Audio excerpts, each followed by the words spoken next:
Good to be with you here on a very busy Thursday. I'm Marlin, Bohling, your tour guide to the ag commodities. Well, we had the export sales numbers that came out this morning, and they were less than impressive on the grain side here. Let's take a look at those numbers here for a moment. On the corn, only 278,100 tons. Yikes. Soybeans, 783,400, and the wheat, 92,300 tons. None of those were very exciting.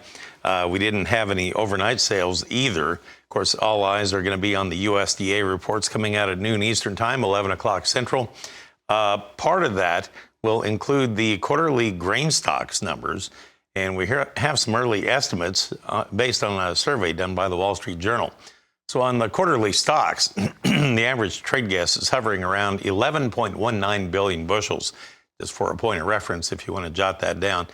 Soybeans are expected to be around 3.15 billion, and the wheat, 1.35 billion. That's what the trade is looking for here today.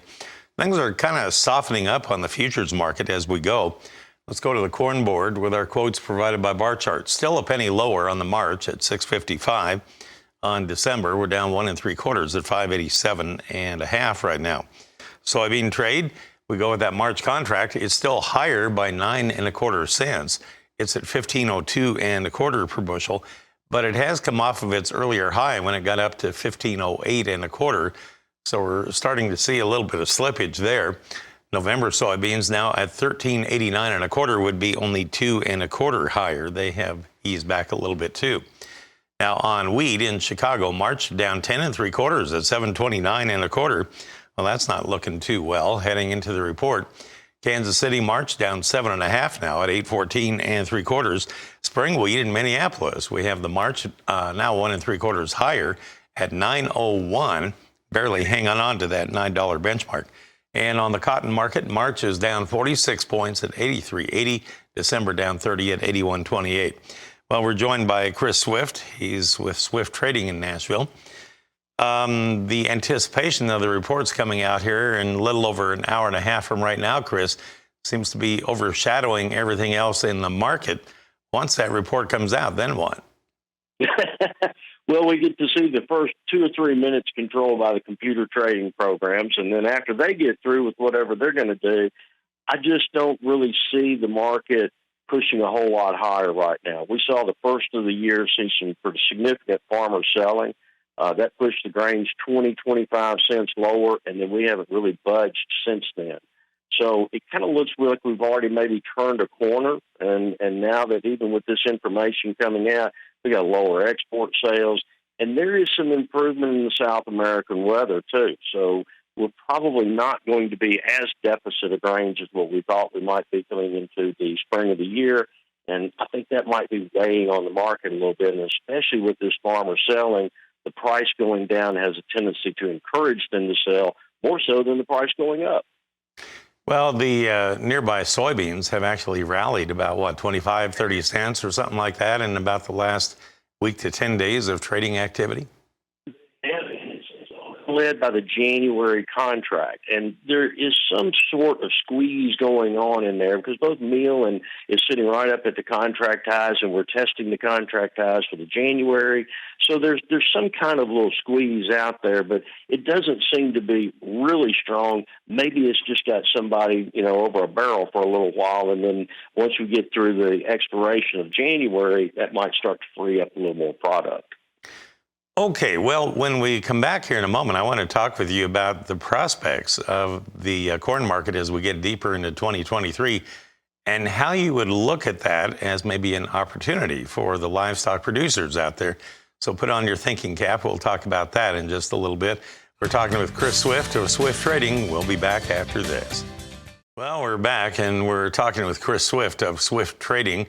He is based in Nashville. All right, Chris, before the break, you were talking about the grain markets here, and you said you didn't see a whole lot of opportunity for much rally potential in the grains, at least in the near term anyway. But if that's the case, if you're, let's say, a cattle producer and you need to acquire some feed here early in 2023, does that mean you're willing to be a little more patient and maybe get a better buy? Or would you be using this opportunity right now if we know there is some grain available, at least at the present time? I think right now I would do a hold off. We've got an inverted market, or trying to be, where the front 2 months, the March and the May, are trading right at the exact same price. And then we got a little discount to the July. I think that with the size of the crop that we raised, some concerns of the La Nina now fading into the spring, which might bring us a little bit better crop production for the year of 23, it kind of takes a little bit of the edge off of not having as much grain going forward, for this year as what we had last year and the year before. So it's kind of an iffy situation, but my opinion of it is right now we're already in a small downtrend. Let's see how far that downtrend takes us before we start buying.